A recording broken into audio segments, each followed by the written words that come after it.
Redacción del diario El Tiempo con Constanza Jerez, subeditora de la sección Vida de hoy, a propósito de un artículo publicado en la sección Educación que busca aprender alertas entre los padres de familia que siempre parecen estar justificando los errores de sus hijos y con decir, no, mi hijo no, creen que se soluciona el problema. Pero lo cierto es que hay dos grandes encuestas realizadas entre los padres de familia de varios estratos de la población social, de más de 100 colegios, que dan cuenta de esos errores que terminan perjudicando a los menores, sobre todo en temas trascendentales como el consumo de alcohol y de drogas. Constanza, muy buenos días, y usted tiene más invitados ahí en el estudio. Buenos días, Lucía. Como dijo usted, nosotros ayer publicamos en El Tiempo el resultado de dos investigaciones, dos encuestas que se hicieron aquí en Bogotá a cerca de 1.800 padres de 16 colegios.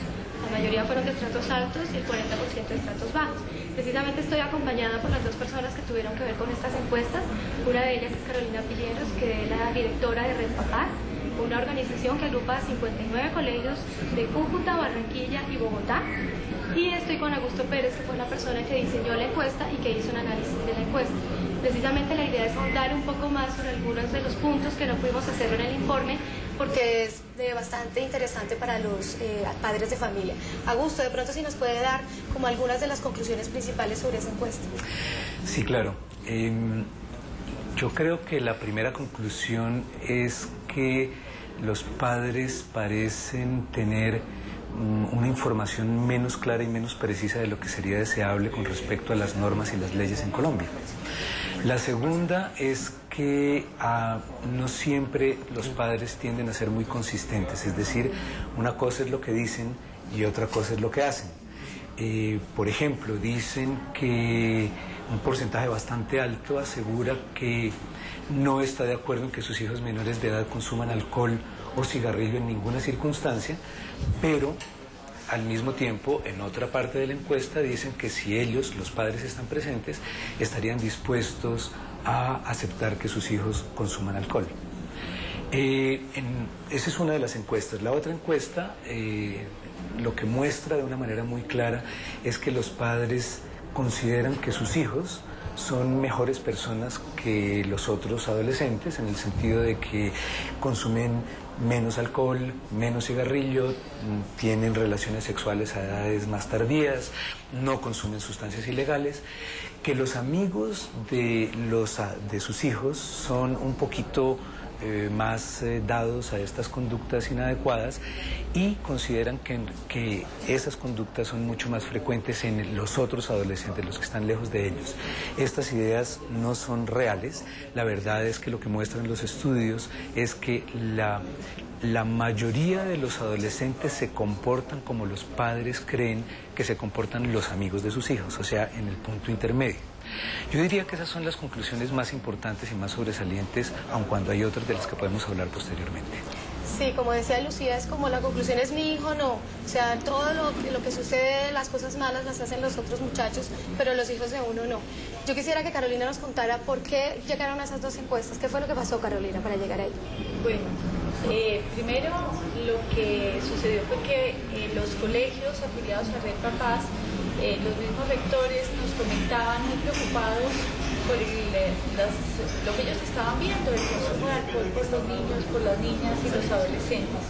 Entonces, en el año 2005 hicimos una encuesta a los muchachos entre sexto, séptimo, digamos hasta 11, y lo que nos reveló esa encuesta fue una de esos datos fue que los niños estaban empezando a consumir, consumían en sus casas, que sus papás no estaban viendo mal que ellos lo hicieran, bueno, además que lo consumían, conseguían el alcohol en todas partes, y que cada vez se estaba dando este consumo a edades más tempranas. Veíamos que entre los 12 y los 13 años estaban iniciando, el 40% de los niños iniciaban el consumo de alcohol.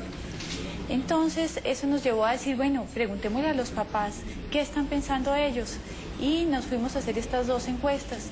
Una era básicamente indagando sobre el tema de alcohol y cigarrillo, y la otra, como nos comentaba Augusto, sobre las conductas de riesgo a adolescentes en general.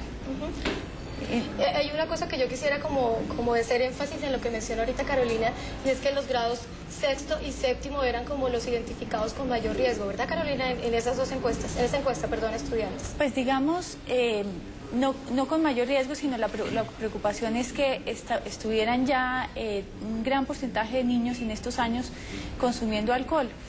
¿Por qué además alcohol y cigarrillo?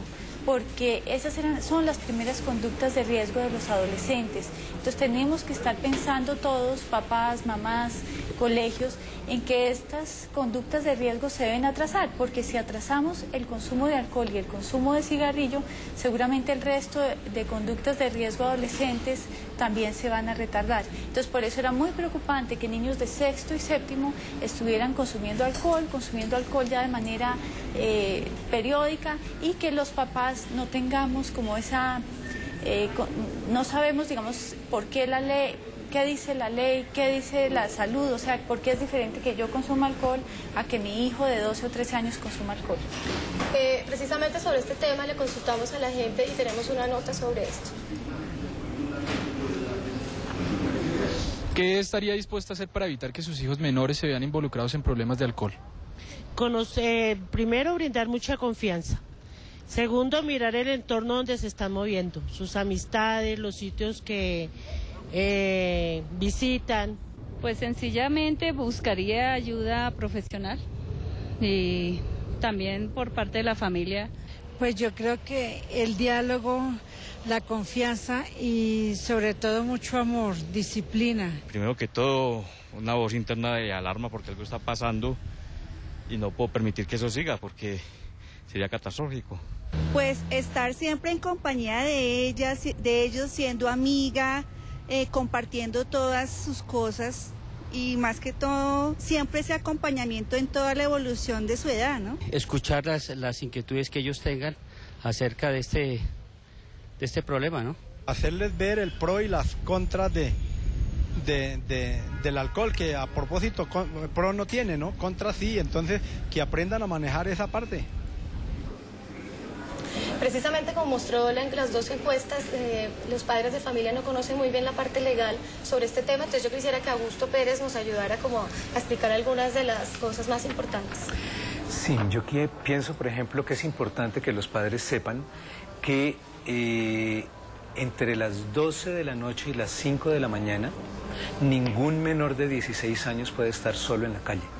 No puede estar sin la compañía de sus padres o de un adulto responsable. Ningún almacén o tienda o supermercado puede venderle alcohol a menores de 18 años, ni cigarrillos tampoco.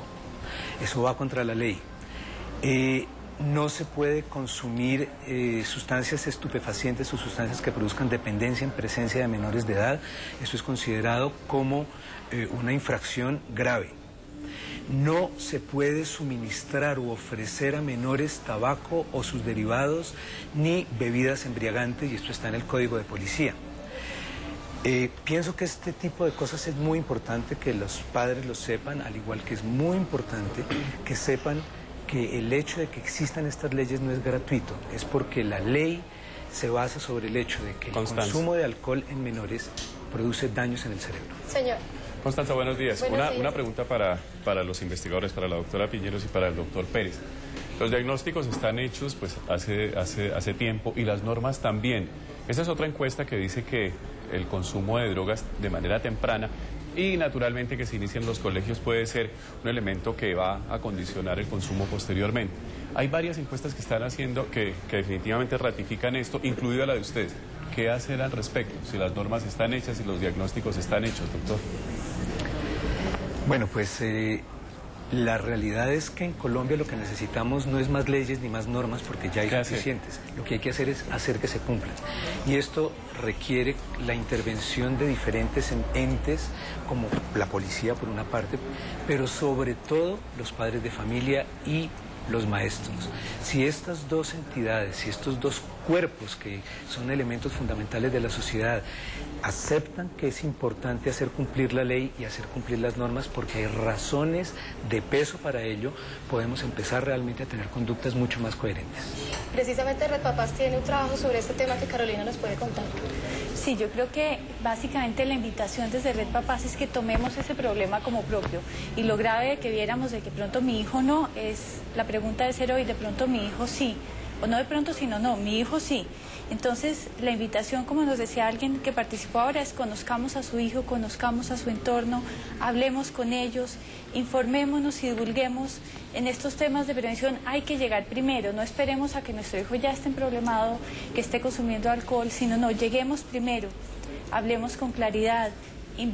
También tenemos que dar un buen ejemplo. La invitación no es a que los papás de pronto no vamos a tomarnos una copa de vino, pero sí a que demos un buen ejemplo, a que no todas las actividades con los niños estén, digamos, rodeadas de consumo de alcohol. Por ejemplo, las primeras comuniones, hay muchas cosas que uno tiene, niños chiquitos, las piñatas. Entonces, en este tipo de actividades en que hay menores presentes, pues demostrémosles que también podemos divertirnos, que podemos pasar un rato agradable sin tomar alcohol. Enseñemos a nuestros hijos también a asumir la responsabilidad de lo que hacen, evitémosles situaciones de riesgo. Yo soy mamá también de un adolescente y sé que a veces es difícil decirle al niño, no vas a ir allá, no puedes ir porque está pasando esto, pero yo creo que hay veces nos toca como papás también asumir posiciones, explicándoles a ellos que es para evitarles otros riesgos. Ofrezcámosles alternativas positivas. Yo creo que también vemos que estos niños que están empezando a crecer, que quieren independizarse, que quieren salir, démosles alternativas para el buen uso de su tiempo libre. Yo creo que serían esas algunas. Precisamente para tratar este tema, en este momento vamos a abrir en el chat del Tiempo, www.eltiempo.com, para que ellos dos respondan las inquietudes que tenga la gente. Bueno, pues muchas gracias a todos los invitados de Constanza Jerez por contarnos más sobre un tema que sin duda es importantísimo para todos los padres de familia en momentos en que las autoridades sanitarias han venido denunciando el incremento del consumo de alcohol entre los más jóvenes, entre niños y adolescentes. Nosotros vamos a hacer una pausa muy breve, pero regresamos enseguida con muchísimo más aquí en Arriba Bogotá.